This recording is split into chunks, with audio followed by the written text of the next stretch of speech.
Welcome back, brawlers, bladers, and tabletop enthusiasts. It's BAKUGAN96, and today is something different. So, everyone knows by now, I like clowns, specifically Brontes. So, I've been on a hunt for every Brontes that I can possibly find, and of course the partner trap dynamo, which I do have all 6 of. 2 are missing, but hold on. One thing though, I haven't done a lot of deck building with Brontes, and that is something I am going to be changing, which leads me into today's video. I made a deck. I made a Legacy Bakugan deck for Brontes, and not any, as you can all see. This is going to be the big game rules. So 6 Bakugan, 2 trap, you've got 6 ability and 6 gate, 2 of each color obviously, and yeah, hopefully this is a deck that I will be going to use in future vbrawls on the Discord server, so be sure to check that out. Join up if you want. Going to definitely start to get more gaming in as soon as I get it scheduled. That is the hard thing, right? Finding time. So, going straight into it, I'm going to start off with the Bakugan Trap. Obviously Dynamo, because you have to keep things flavor-wise, you gotta match. So I did choose the Aquas Dynamo, which will swap your Aquas to Subterra, Ventus, or Darkus. So not bad. And then for my second trap, I chose Subterra Dynamo. Yeah, really different choices. But on a Subterra Bakugan, you can switch to Chaos, Aquas, or Darkus. So really close to the Aquas. Now the Brontes I chose, and I guess when I'm showing off the cards themselves, it'll make a little more sense, but I wanted to do one of every attribute to kind of have a rainbow Brontes build.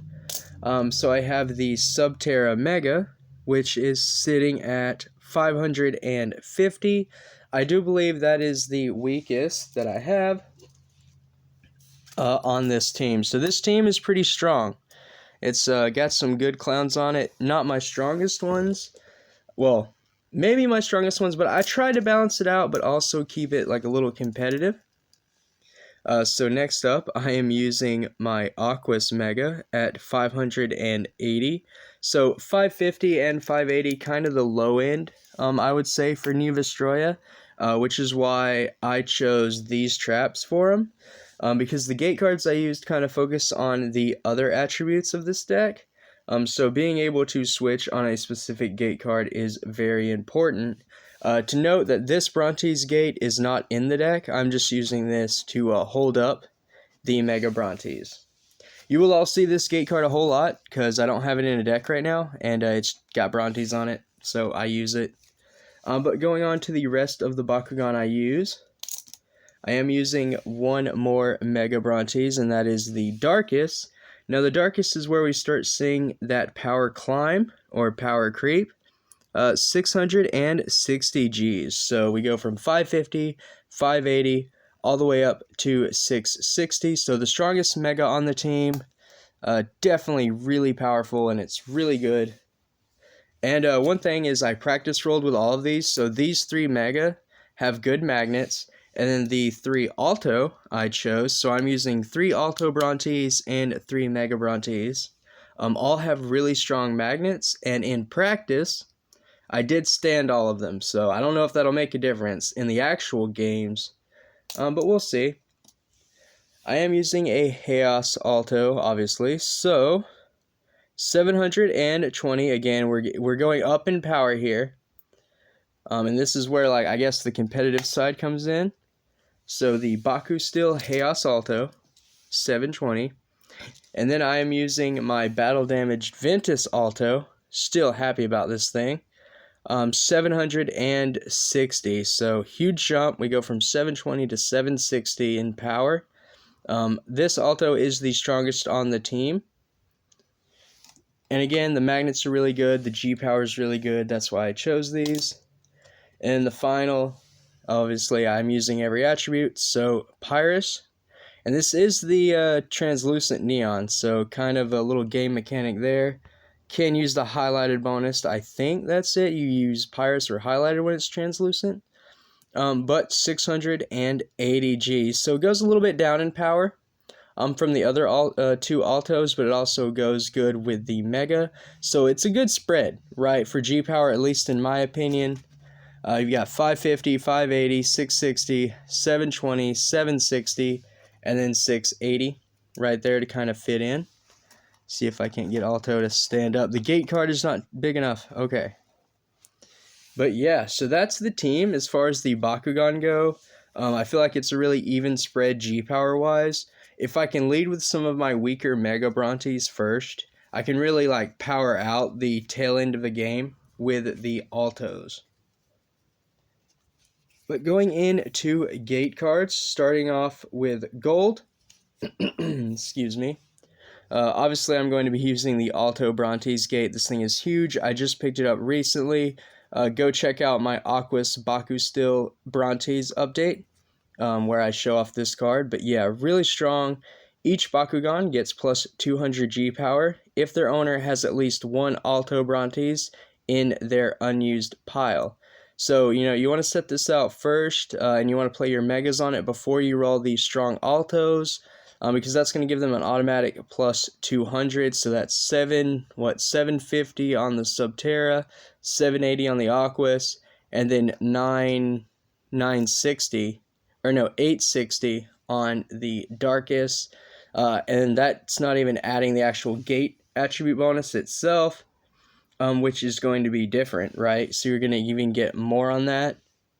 And yeah, that is just a really powerful gate in this setup, at least in my opinion, for the early game.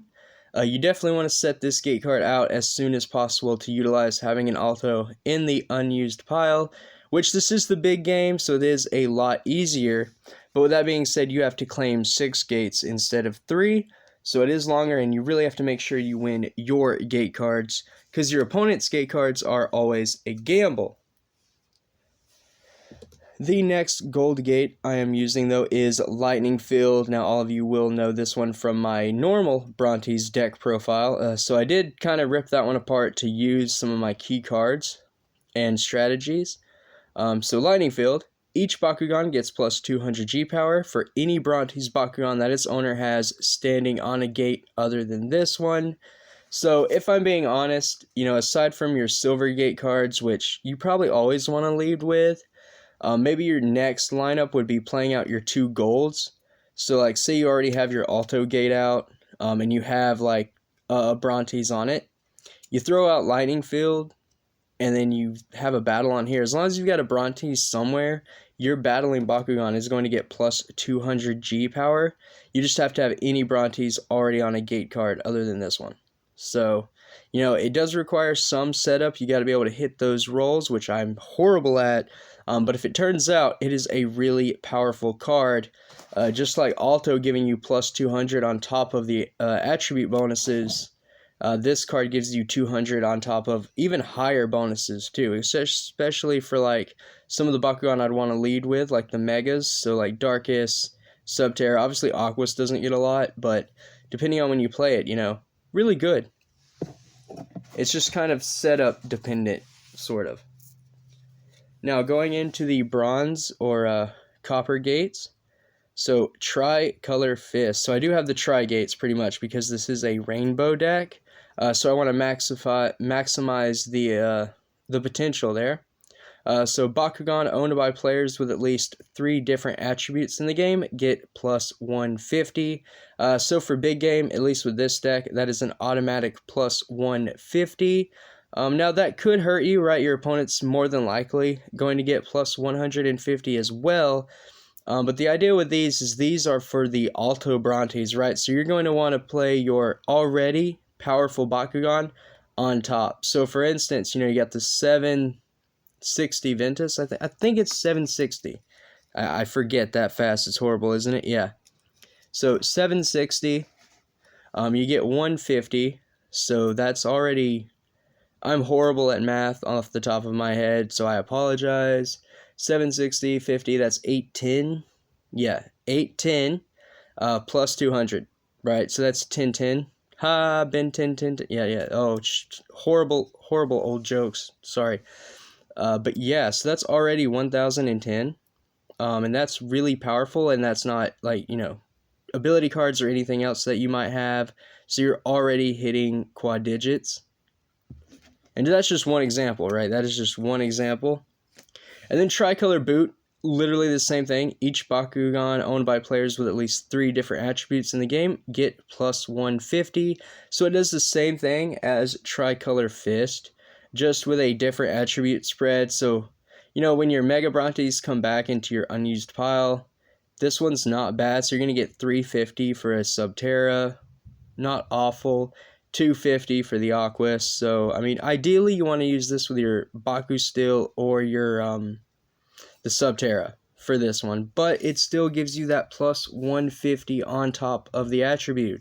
And then don't forget, if we play our weaker Brontes on here, we do have the Dynamo to kind of reinforce and switch things up. So hopefully you get the maximum output or gate attributes. Which I guess for the attribute bonuses I could have said something. But everyone can see them. No sense in listing off the same thing over and over again. It's really about the abilities with these gate cards too, right? That's the huge kicker in big game. Now for the vanilla silver gates, and yeah, I'm serious when I say just vanilla. I have one silver gate with an ability, but it's not that great. So I'm running the cliffs and the spires, which I know there are other complementary gates that use these for bonuses that could come up and hurt you. Otherwise, I kind of just focused on some primary things.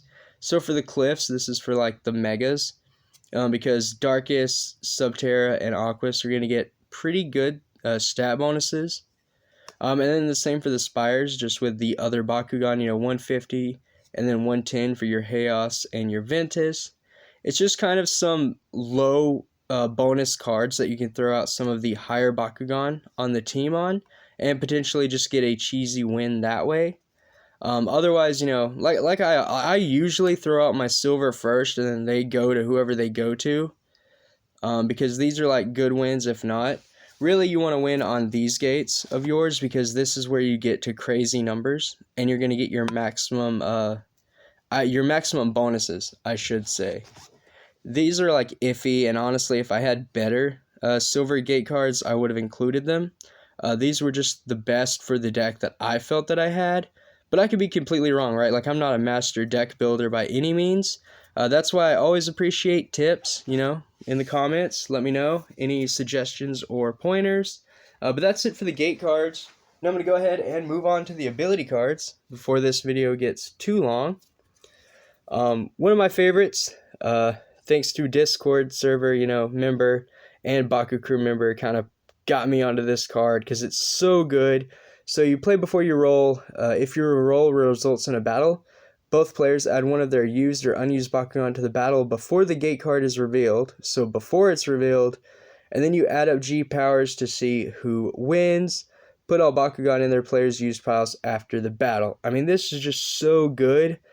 And it's a way to take out 2 of your opponent's Bakugan and get them straight to the used pile right off the bat. And if you win, yeah, you lose 2, but this could be one heck of a sweep card.